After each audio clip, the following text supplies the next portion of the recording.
Hey there, Gus here. I just want to recap the readings for week 5 on change adoption.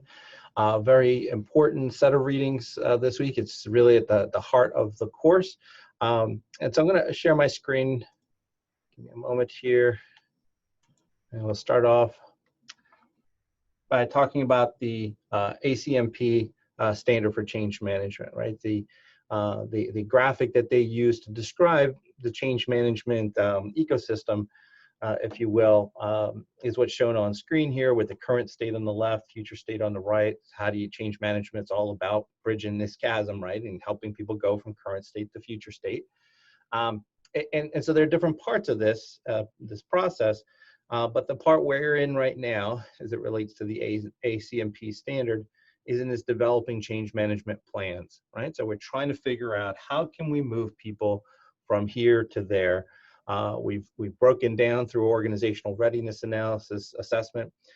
Through that analysis, we've figured out who are the different stakeholder groups, what are the different behaviors we're asking that each of them to change, and what are the risks associated with that change effort.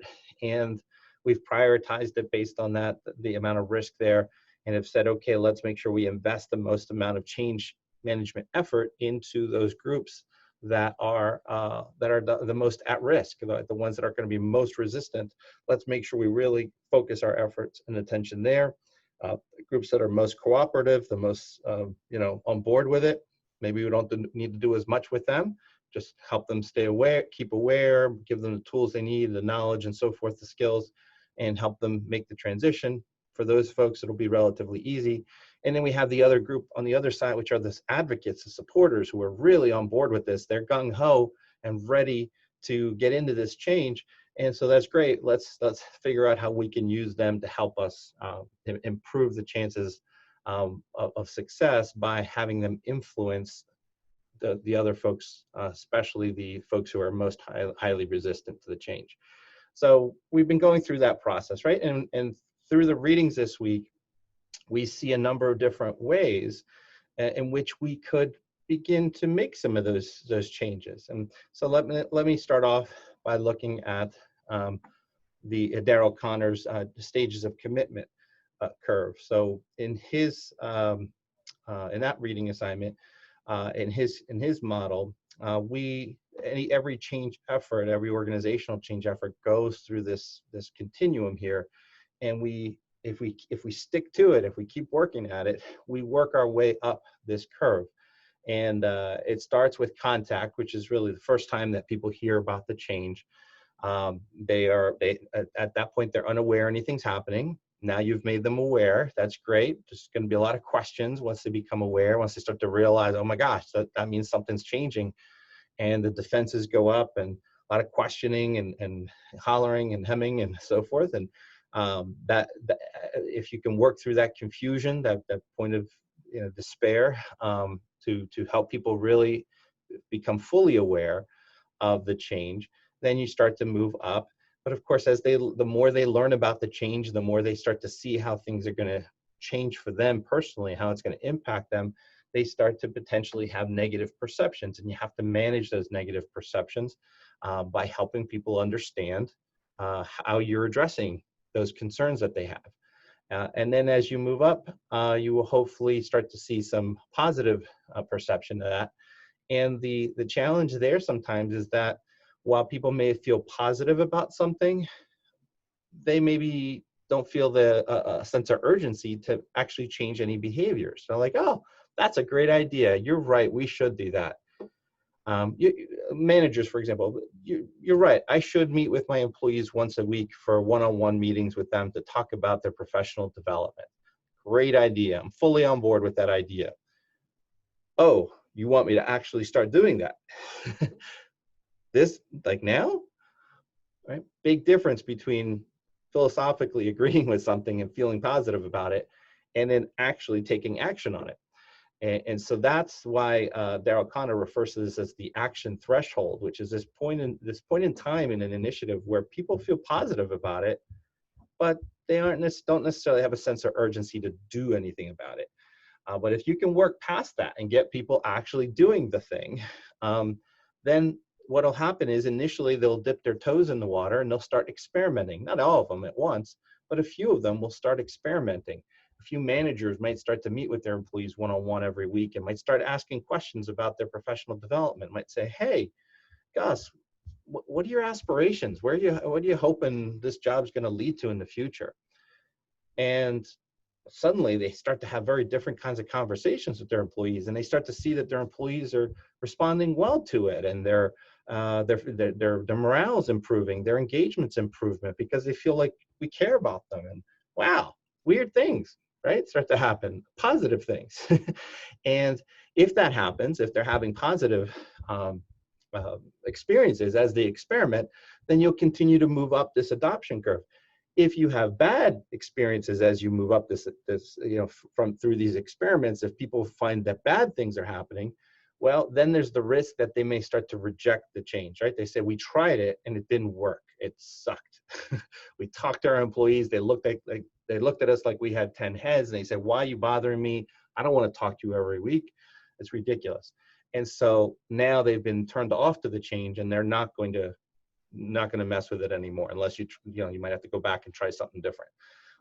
But if it works, now you can continue to work your way up towards adoption, which is where you have a critical mass of people actually, in this case, managers actually meeting with their employees on a regular basis, not just experimenting here and there, not just dipping their toes in the water, but yeah, have bought into the idea. Yeah, it's a good idea. I've tried it. It worked. I'll do it. I'll work it into my routine. That's great. And so they've adopted the change. That's what you want to see. But just because they've started doing it doesn't mean they're going to stick to it. And so that's where this last phase comes in, this commitment phase, where at any point up until the time when it's institutionalized and internalized, this change could go backwards, right? Managers could suddenly realize, we're just too busy for this. This is taking up too much time. Let's go back to where we were before, which is we met with them a couple times a year. That was good enough. And you have enough people fall off the wagon, and the change initiative that you started all of a sudden starts to roll backwards. So you don't want that. So you need to institutionalize it. Institutionalizing it in this case might mean something like making it a standard operating procedure and a manager, and putting in the manager's evaluation that they are meeting with their employees once a week. And if they don't, then they're going to get dinged for it on their performance reviews, and it might affect their bonuses or something like that. That you've now changed some structural things inside your organization to make sure that this change is permanent. So now going forward, people can't just start reversing on their own. They have to stick with it, because we've all agreed that this is now the new way of doing things. But even then, not everybody's going to be fully on board with it. And that's where that last step in this process for Darrell Connor is internalization, where you internalize the change. It's yours now. It's like, okay, I am the manager who meets with my employees once a week. That's who I am. It's part of what I do. It's non-negotiable. There is no going back. It is the new way, the new normal way of doing things. Other things may slip, but that's not going to slip, because that's now internalized in my mind and in my soul, seared into my brain, right? So that magical point in time when that happens, that he refers to as internalization. So that's the process that you're trying to get people through. And if you understand that that's the process, you have strategies that you can use at these different points in time to help people move forward, right? So if you know you're going into this experimentation phase, you can make sure, for example, that you give them easy instructions for how to experiment, and then you give them a way for them to resolve problems. You give them close support to make sure that if there are any hiccups, that you're there closely, monitoring closely, to be able to help them and resolve those things and get back on track, so that you don't have these bad experiences that make people want to stop the change effort. So things like that, for example, right? And if you want to move into institutionalization, you have to affect some changes in the infrastructure of the organization in order to make that stick. So those are some different strategies that you can use along the way. So the Connor model is one that has been used frequently in organizations in the past, as has the Kubler-Ross model. And you'll see Kubler-Ross gets used in a lot of different ways. You probably have heard of the the grieving process that starts with shock and denial, frustration, depression, experimentation, decision. You make a decision to move on with your life, and then integration. These are just different stages in the grieving process, and which have a lot of similarities to the change process. So you first get hit with a change, right? You're the recipient, you're the target of a change, and you get hit with that change. Oh my gosh, you're in shock, you're in denial. You're in denial that it's happening, you're in denial that it's going to work, you're in denial about everything, because you're just in a state of shock. And then as it starts to settle in that, wow, this is the new way of doing things. Oh my gosh, I'm going to have to deal with this. I can't keep ignoring it and denying it. When that happens, you start to feel angry. You start to fight back, right? You're internally, you fight, you resist the change. And that some of that will work itself out into things that you're saying out loud and actions that you're taking. But then at some point you hit rock bottom where you're like, okay, I've been hemming and hawing about this, and I've been resisting it and fighting it, and I guess it's not going away. So I should do something about this. Let me see. And that "let me see" is the key phrase there. Let me see. Let me explore what the possibilities could be if I were to begin to get on board with this new state of being. And that's where you get to go into this exploration phase where people are trying stuff out. In the case of, divorce, you get hit rock bottom, and then you start to go out on dates, and you experiment, meeting new people, right? And you try things out. You see what works, what doesn't work, and you start to rebuild that confidence in what you're doing. So, and then eventually, in stage 4 of the Kubler-Ross, you're in this sort of rebuilding mode where you are now, you experiment, you've tried it out, it's worked okay, and you continue to build enthusiasm for that change until you really reach that full commitment where, to use Connor's term, you've internalized the change. It's now yours. You've embraced it. It's now part of who you are. So a lot of similarities there between the two models, but they offer slightly different perspectives. Then we moved from the change process models into the actual change management models. The readings had 3 of them. One was Kotter's 8-step change management process, which is sort of the oldie but goodie approach that organizations have been using for many, many years. The 8-step model is a nice, simple 8-step process to follow, which, if you're a silly change management guy like me, you kind of like having a nice, simple process model that you can follow. So I know that I go into an organization and there's a change. I know what I got to do. I got to create urgency. How am I going to create urgency? I got to show them the numbers. I got to tap into their emotions. I got to do something to wake them up, to shake them. Awake that there's a problem. You got to fix this. What they call a burning platform. It's burning. Your house is on fire. You need to get out. Right? I need to create that sense of urgency in order for anything else to happen. Without that sense of urgency, there's just not much else that's going to happen here. Not much more that I can do. But if I can create a sense of urgency, then I can move on to the second step here, which is form a powerful coalition. Because now you got a bunch of people who realize that the house is on fire and they want to get out and they want to get everybody else out. So let's work together to get everybody out safely. 3, create a vision for change. So where are we going to go? So if our current house is on fire, where do we need to go? What is the change, the solution set, as we've been using that term, the solution set? What does that look like? And how is life going to be better for us after we implement this change?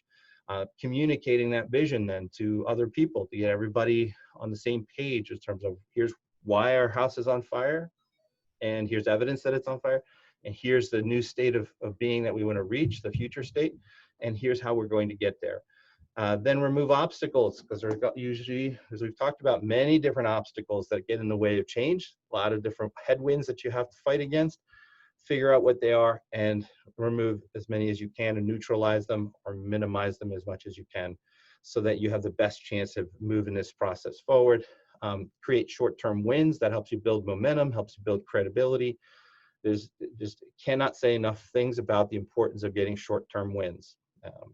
If you did nothing else, if you learned nothing else from this course, learn that that if you can get a series of short-term wins, you get wins, that's going to, you can increasingly gain power and leverage to be able to move a mountain if you get a bunch of short-term wins. But when you can't get the small wins, it's very hard to get the big win. Then build on the change.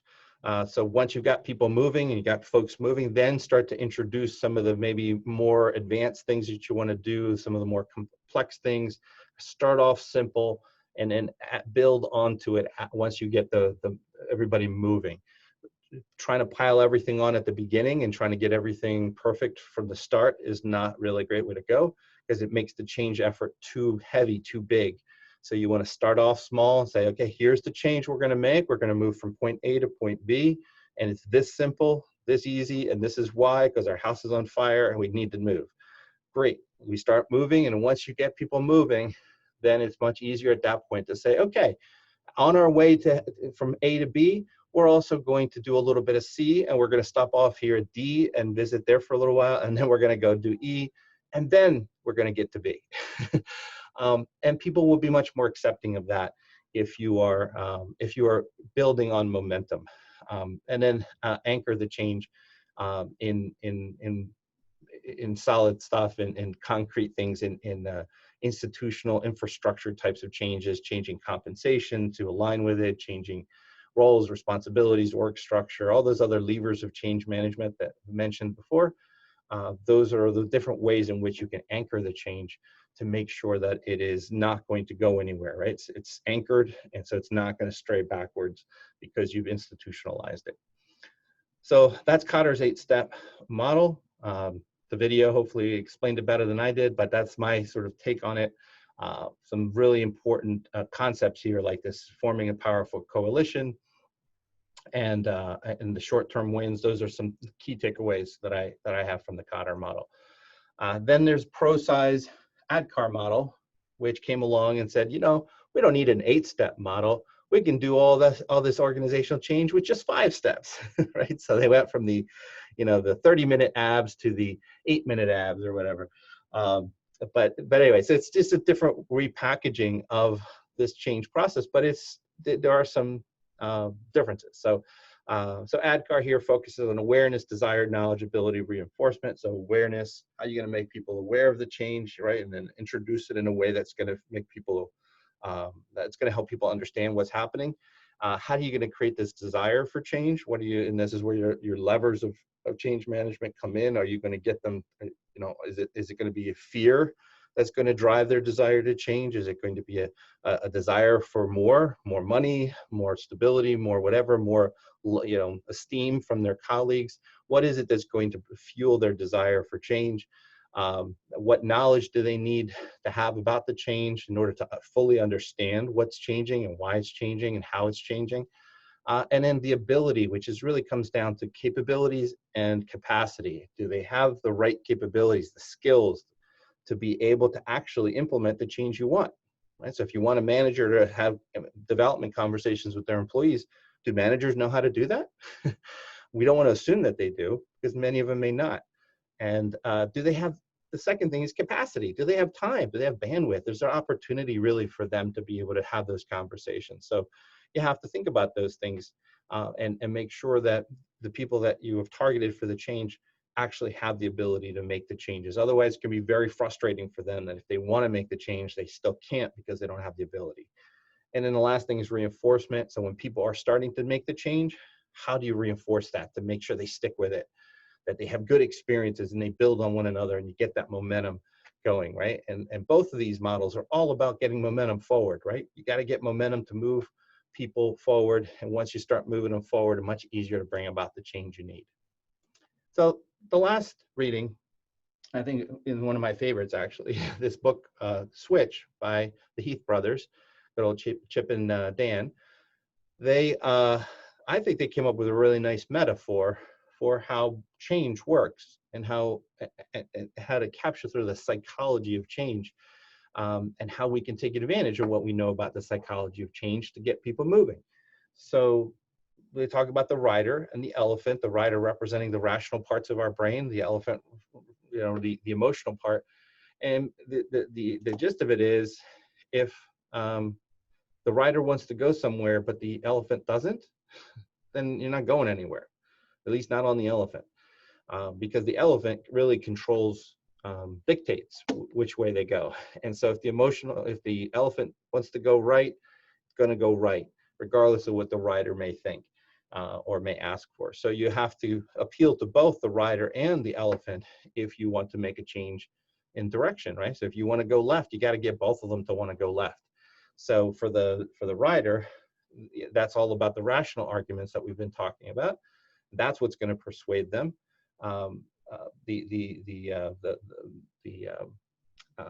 The elephant, sorry, is all about emotions, right? And so you have to appeal to the emotional side of each individual out there that you're trying to change.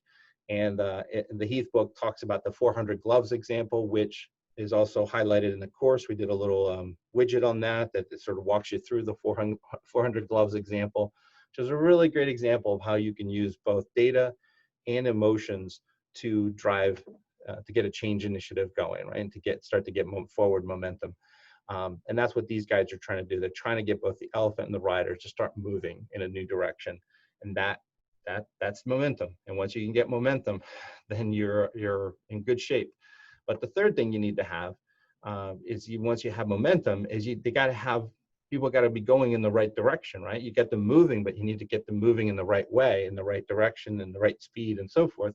So you need to what they describe as shape the path, and they talk about tweaking the environment, putting up guardrails, right, to help people make sure that they are doing the right thing. Give them clear instructions, clearly marked roads, if you will, for how to implement the new behaviors, and help them build habits, reinforce those behaviors so that they become habits and they become the new normal thing to do, and they forget all about the old way of doing it.